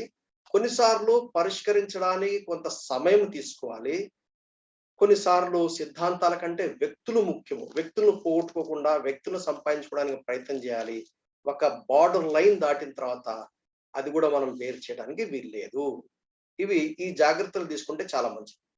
బహిరంగంగా జరిగింది బహిరంగంగా చేయాలి, ప్రైవేట్ గా జరిగేది ప్రైవేట్ గా చేయాలి. స్పిరిచువల్ మోడల్ లీడర్షిప్ ద్వారా సమస్యను పరిష్కరించడానికి ట్రై చేయాలి. వెంటనే గబగబా అవడం కాకుండా కొంచెం నెమ్మదిగా ప్రేయర్ఫుల్ గా టైం తీసుకొని పరిష్కరించడానికి తగిన సమయం తీసుకోవాలి. సిద్ధాంతం కంటే వ్యక్తులు చాలా ముఖ్యము అనే విషయాన్ని కూడా మనము గుర్తుపెట్టుకోవాలి.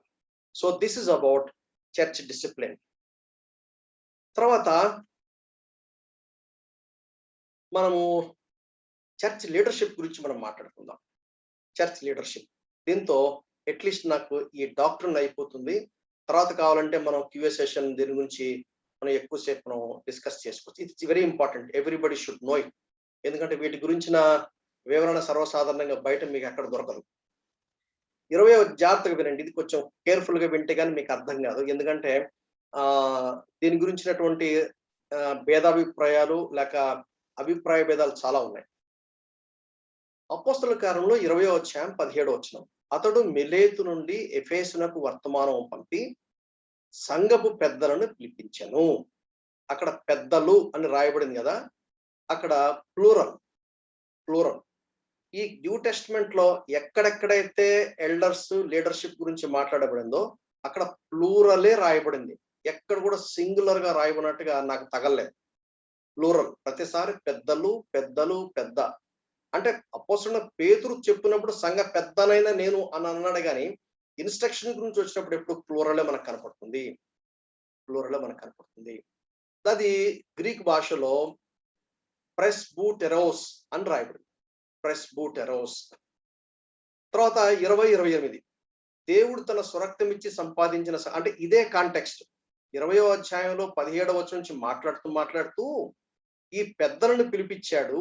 పెద్దల గురించి మాట్లాడుతూ ఏమంటున్నాడు? దేవుడు తన స్వరక్తం ఇచ్చి సంపాదించిన తన సంఘమును కాయుటకు పరిశుద్ధాత్మ మిమ్మునంటే ఎవరిని? పెద్దలని. పెద్దలను దేని యందు అధ్యక్షులుగా ఉంచెనో. ఇప్పుడు పెద్దలని వాళ్ళు ఏం చేస్తారు? సంఘాన్ని కాస్తారు. దాన్ని పాయిమైనో అని రాయడు. పాయిమైనో అంటే పెద్దలు సంఘాన్ని కాస్తారు. కాయుట అనే పదానికి గ్రీక్ భాషలో పాయిమైనో అని రాయడు. వీళ్ళు అధ్యక్షులు అనే పదానికి ఓవర్సీర్స్ అని ఇంగ్లీష్ లో రాశాడు. ఓవర్సీర్స్. ఇప్పుడు దీన్ని ఈక్వేషన్ చేసామనుకోండి, పెద్దలు ఈజ్ ఈక్వల్ టు ఓవర్సీర్స్ అని మనం రాయొచ్చా లేదా?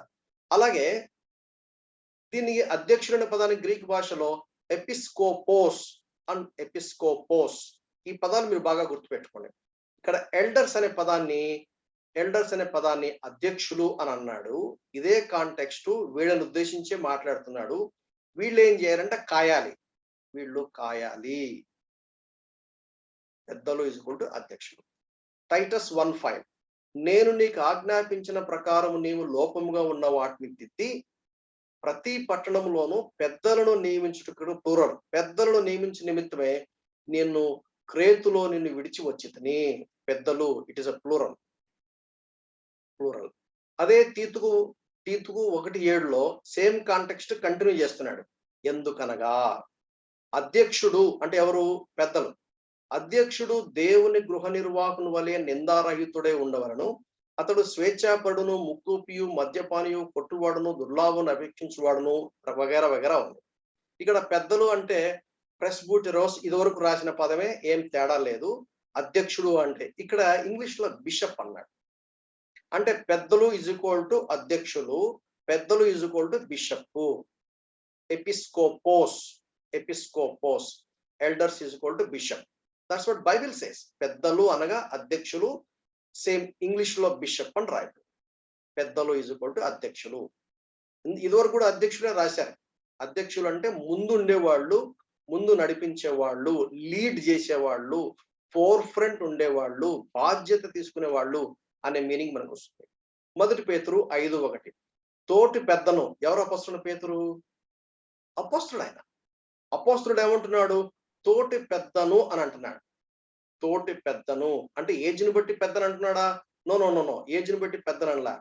క్రీస్తు శ్రమలలోని కూర్చిన సాక్షిని, బయలుపరచబోడు మహిమలో పాలిభాగస్తుడైన నేను మీలోని పెద్దలను, అగైన్ ప్లూరల్, మీలోని పెద్దలను హెచ్చరించుచున్నాను. అదే 2వ వచనం, బలిమి చేత కాక దేవుని చిత్త ప్రకారం ఇష్టపూర్వకంగాను, దుర్లాభాపేక్షముతో కాక సిద్ధ మనసుతోను మీ మధ్య ఉన్న దేవుని మందరకు పై కాయుడి.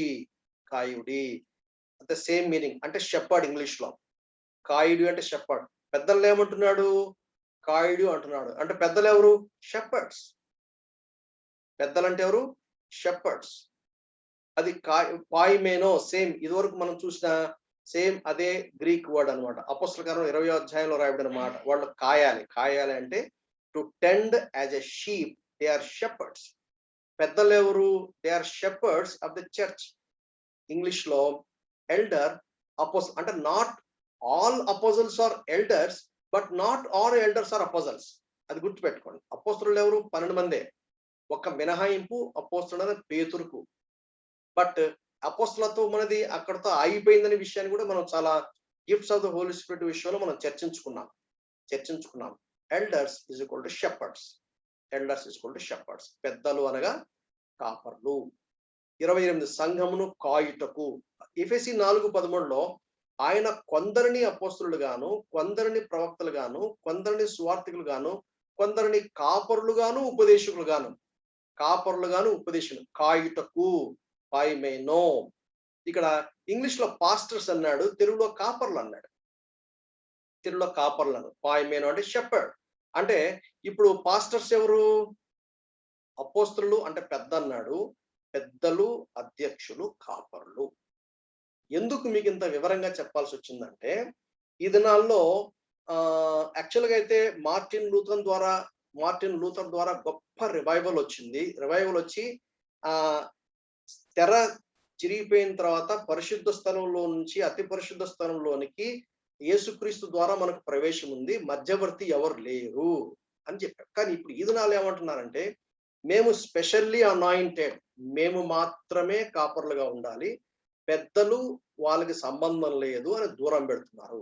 కానీ యాక్చువల్ గా బిబ్లికల్ గా కనుక మనం జాగ్రత్తగా పరిశీలిస్తే, సంఘ పెద్దలు ఎవరైతే ఉన్నారో వాళ్ళు కాపరులుగా ఉండే బాధ్యత దేవుడు అప్పగించాడు. They are called pastors. And అందుకనే బైబిల్లో 2 కేటగిరీస్ ఉన్నాయి, ఎల్డర్స్ అండ్ డీకన్స్. అది అపోస్తల కార్యంలో 6వ అధ్యాయంలో మనం చూస్తాం. క్వాలిఫికేషన్ సేమ్, మళ్ళా క్వాలిఫికేషన్స్ పెద్ద తేడా లేదు. పెద్దలకి పరిచారకులకు క్వాలిఫికేషన్ పెద్ద తేడా లేదు, కాలింగ్ లోనే తేడా ఉంది. బట్ దేవుని సంఘంలో శరీరాలన్నీ కూడా సమానమే. దేవుని శరీరం యొక్క అవయవాలన్నీ సమానమే, కృపావరాలన్నీ సమానమే. దేవుడు ఎవరికి ఏ పని పెడితే సైలెంట్ గా చేసుకుంటూ పోవాలి, కానీ ఎక్కువ తక్కువ అని మనం ఎవరు కూడా తారతమ్యాలు తీసుకురావడానికి అవకాశము లేదు. సంఘ నాయకులు అంటే బైబిల్లో ఉన్న కేటగిరీస్ 2, సంఘ పెద్దలు, సంఘ పరిచారకులు. సంఘ నాయకుల యొక్క బాధ్యతలు. ఇది కూడా త్వరగా చూసి మనం ముందుకెళ్తాం. ఎఫెసీ పత్రిక 4వ అధ్యాయం 11 నుంచి 13 వరకు. వాళ్ళు ఏం చేయాలి? కాపరులు గాను ఉపదేశకులు గాను ఉంటారు. కాపర్లు ఏం చేస్తారు? కాస్తారు.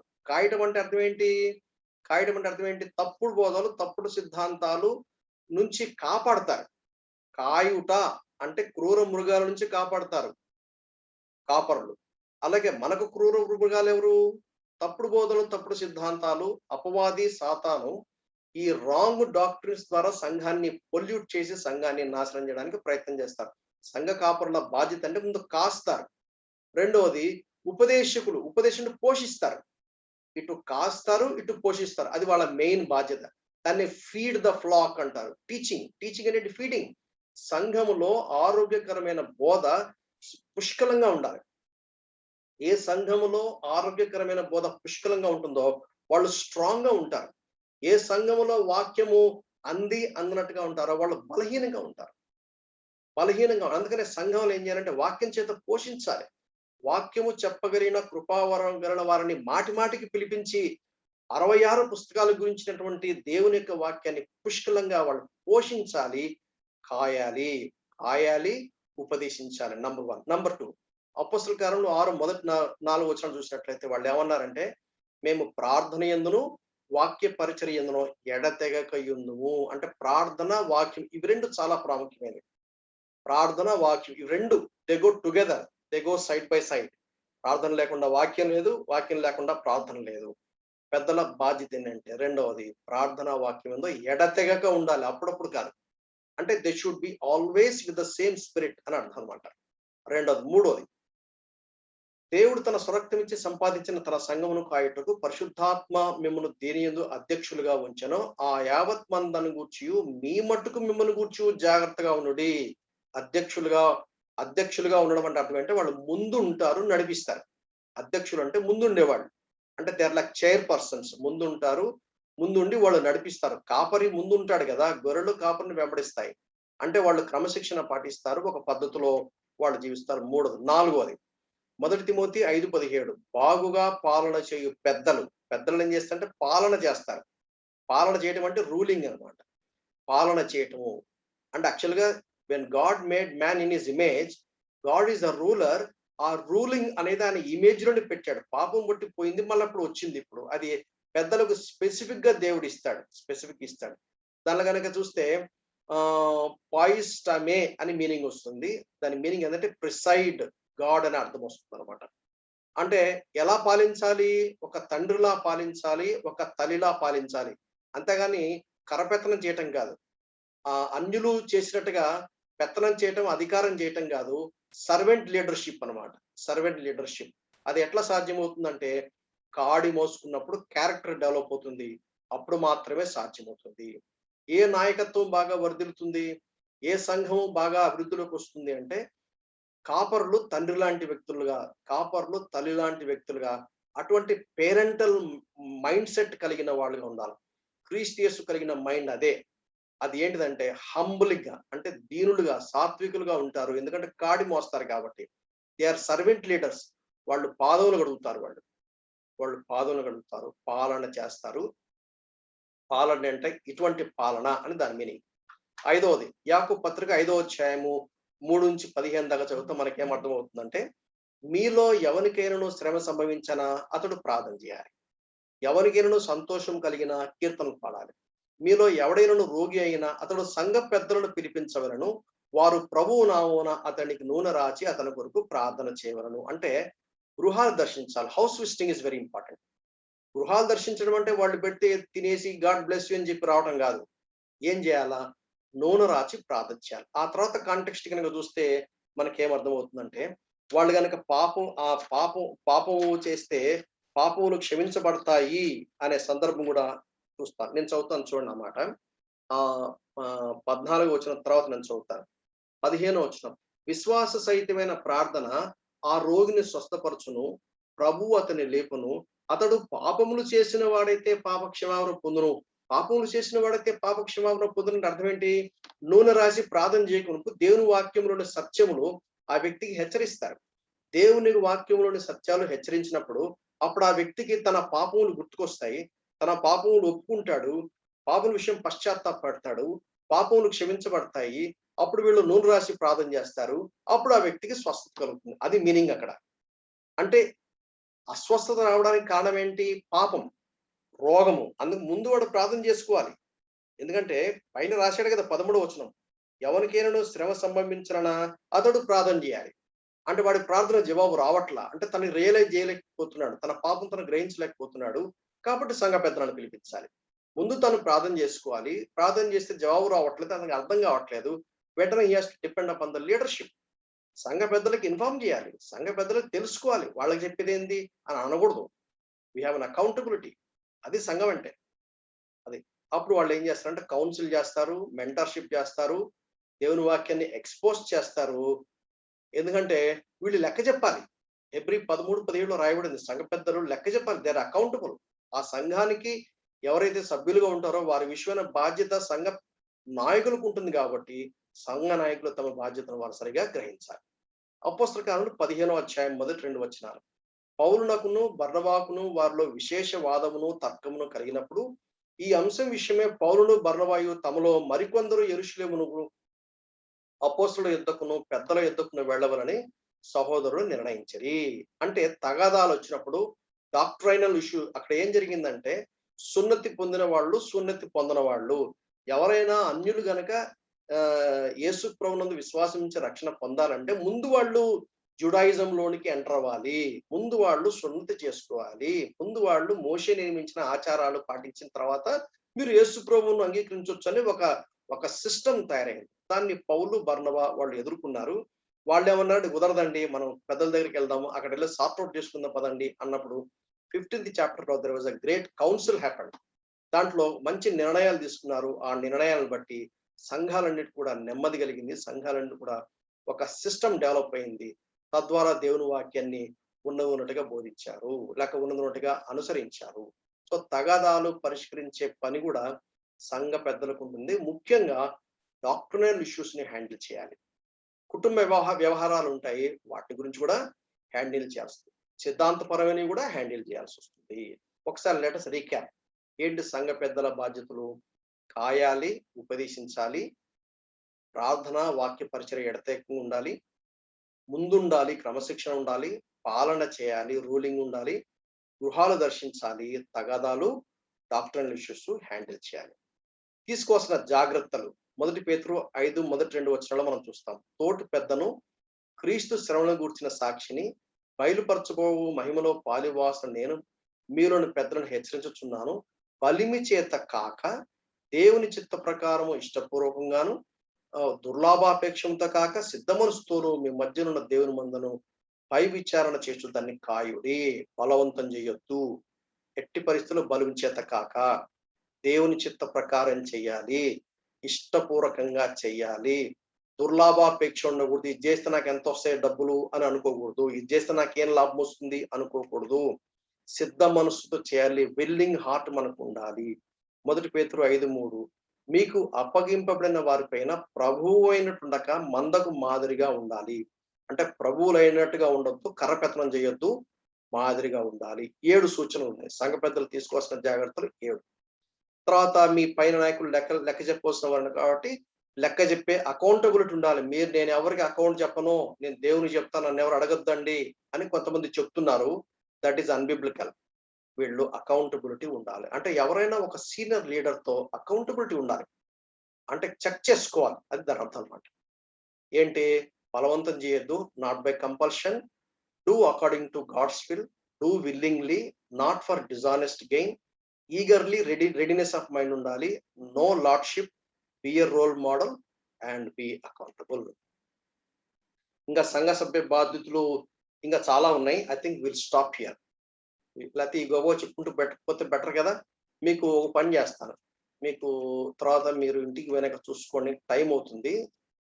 ఏంటంటే వారి విశ్వాసమును అనుసరించండి, రెట్టింపు సన్మానించండి, వారిని దుఃఖ పెట్టవద్దు, వారికి లోబడి ఉండండి, వారిని ఇంటికి ఆహ్వానించండి, పట్టుదలతో విజ్ఞాపన చేయండి, వారి అవసరతలు తీర్చండి. ఈ 7 కూడా ఈ సంఘ సభ్యులు వారు తమ బాధ్యతను వాళ్ళు పాటించాలి.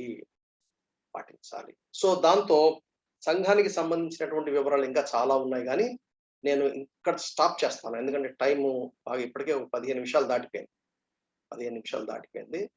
ఇంకా సంఘానికి సంబంధించి నేర్చుకోవాలంటే ఇంకా చాలా ఉన్నాయి. ఇంకొకసారి ఎప్పుడైనా సమయం దొరికినప్పుడు దాని గురించి మనం నేర్చుకోవడానికి ప్రయత్నం చేద్దాం. ఇవాళ మనం ఏమేమి చూసాము? చర్చ్ ఆర్డినెన్సెస్ గురించి చూసాం. అందులో the Lord's table and baptism గురించి మనం చూసాం. ఇంకేం చూసాము? చర్చ్ డిసిప్లిన్ గురించి మనం చూసాం. ఇంకేం చూసాము? చర్చ్ లీడర్షిప్ గురించి మనం చూసాం. సో ఈ విధంగా సంఘానికి దేవుడు సంఘాన్ని ఎలా చూస్తాడో మనం సంఘాన్ని అలాగే మనం చూడాలి. చాలా విషయాలు మనం నేర్చుకున్నాం. ఇది ఎటు యూట్యూబ్ లో అప్లోడ్ చేస్తాం కనుక మరలా మీరు ఇంకొకసారి చూసి దాని గురించిన ఒక ప్రాపర్ అండర్స్టాండింగ్ కలిగి ఉండి ఆ చొప్పున మనం జీవించాలి. ఆ చొప్పున అనేకులు జీవించడానికే మనం కూడా దోహదపడే విధంగా మనం కూడా ఉండాలి. సో మనం ప్రార్థన చేసుకుందాం. తర్వాత ఏం చేయాలో మనము ఆలోచిద్దాం.